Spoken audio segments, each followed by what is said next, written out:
আমি কয়দিন চিন্তা করলাম, গতকাল থেকে চিন্তা করছি যে অমুক এত বড় নেতা হওয়ার পরও, এত জনপ্রিয় হওয়ার পরও একটা লোক যে সারাটা জীবন আল্লাহ রসুলের শানে বেয়াদবি করলো, নবীরা গালিগালাজ করেছিল, ইসলাম আর মুসলিম উম্মার চরম বিদ্বেষী ছিল, ওই রকম একটা নিকৃষ্ট কাফের, তাও বাংলাদেশের কেউ না, বিদেশে চার্লি কার্ক সবাই জানেন, ওরে যখন গুলি করে হত্যা করা হলো তখন মুসলিম হিসাবে তো অনেকে আনন্দিত হওয়াটাই স্বাভাবিক ছিল। কেন? যে নবীরে গালি দেয়, ও যদি মরে আপনি খুশি হবেন না বেজার হবেন? যে ইসলামের দুশ্মন, মুসলিম উম্মার দুশ্মন, ও যদি মরে আপনি খুশি হবেন না বেজার হবেন? স্বাভাবিক ব্যাপার, স্বাভাবিক ব্যাপার।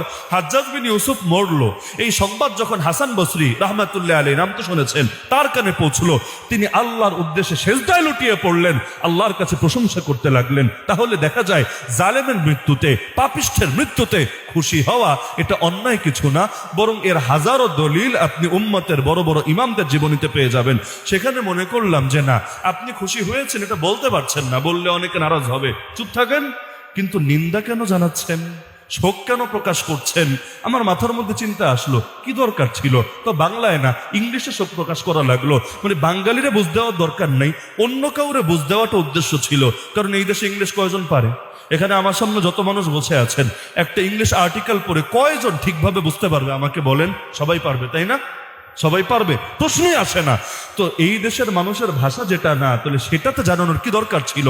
আমার মাথায় জবাব আসলো, আমার মাথায়, আপনাদের দ্বিমত থাকলেও জানাতে পারেন, আমার মাথায় জবাব আসলো যে এখানে ভিন্ন কোনো কারণ আছে। তাহলে কারণটা কি হতে পারে? আমি সম্ভাব্য কয়েকটা কারণ বের করলাম। এক নম্বর কারণ, যেই পাপিষ্ঠ, যেই জালেম, যেই মারা গেল, ও এখনকার কাছের লোক ছিল।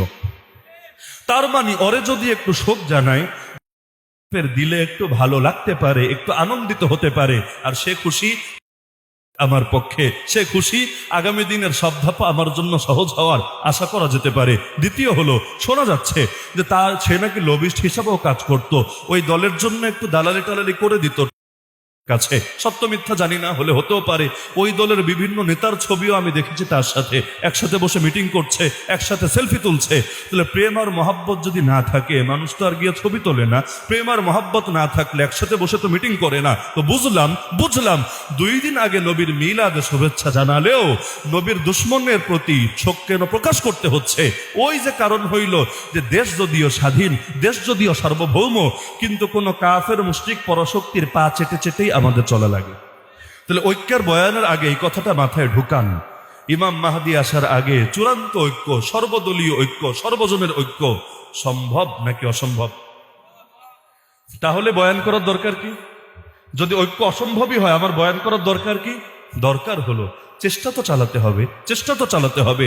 আপনি যদি বোঝেন আপনার বাপ বাঁচবে না, এমন রোগ হয়েছে বাঁচবে না, তো কি করেন? ফেলে রাখেন? নাকি জায়গা জমি বেঁচে হলেও চেষ্টা চালান? যদি বাইচা যায়, যদি কোনো ভালো ট্রিটমেন্ট পড়ে যায়, যদি ওই রকম একটা 0.0.1 ওই রকমও যদি থাকে, ওই অতটুকু আশা নিয়েও কিন্তু আমরা শেষ পর্যন্ত চেষ্টা চালিয়ে যাই। এবং এই যে চেষ্টা চালায়, লাখ টাকা শেষ, কোটি টাকা শেষ, তবুও কিন্তু দিলে কষ্ট থাকে না, দিলে কষ্ট থাকে না। কেন? যে না, শেষ পর্যন্ত চেষ্টা তো চালিয়েছি। আমার এক ভাতিজার ক্ষেত্রে হয়েছে, জন্মের পর থেকেই তার হার্টের সমস্যা, এক পর্যায়ে ট্রিটমেন্ট করার জন্য দেশের বাইরে নিয়ে যেতে হলো, সেখানেও লাখ লাখ টাকা খরচ হলো। শুরু থেকেই মনে হচ্ছিল, মনে হয় বাঁচবে না, কিন্তু এই সান্ত্বনা নিয়ে কি আর বসে থাকা যায়? অবশেষে তাই হলো, ট্রিটমেন্ট হলো, লক্ষ লক্ষ টাকা গেল, 1 বছর পর ঠিক মৃত্যুর কুলে ঢলে পড়লো। তবুও দিলের মধ্যে এই প্রশান্তি তো সবারই আছে। আমরা তো আমাদের চেষ্টা করেছি, কিন্তু তাকদির কার হাতে? ওয়াল-কদরি খাইরিহি ওয়া শাররিহি মিনাল্লাহি তাআলা। তো ঐক্য হোক বা না হোক, ঐক্যের ওয়াজের দরকার আছে নাকি নাই? ঐক্যের চেষ্টার দরকার আছে নাকি নাই? আছে। হ্যাঁ, এখন কিসের ঐক্য, কোন বিষয়ের ঐক্য? ঐক্যের মূল ক্ষেত্র যদি ঠিক না করেন, তাহলে ঐক্যের কথা শুধু ঐক্যের জায়গায় থাকবে, এটার আউটপুট পাবেন না, এটার আপনি প্রয়োগ ক্ষেত্র খুঁজে পাবেন না। ঐক্যের অনেক শাখা হতে পারে, আজকে শুধু 3টা শাখার উপর আমি আলোকপাত করব। আমার প্রথম থেকে শেষ ইনশাআল্লাহ পয়েন্ট বাই পয়েন্ট কথা চলবে। এজন্য যদি মাঝখানে মনোযোগ কমে যায়, তাহলে লাস্টে গিয়ে দেখবেন একদম বাগদম বুঝতে ঝামেলা হয়ে গিয়েছে, পরে বুঝবেন উল্টাটা, আবার দায় চাপাবেন আমার কাঁধে। এজন্য ভাই, না খাইলে নাই, সমস্যা নাই, কিন্তু খায়া যদি ডাইরেক্ট হয়ে যায়, ঝামেলা আছে না?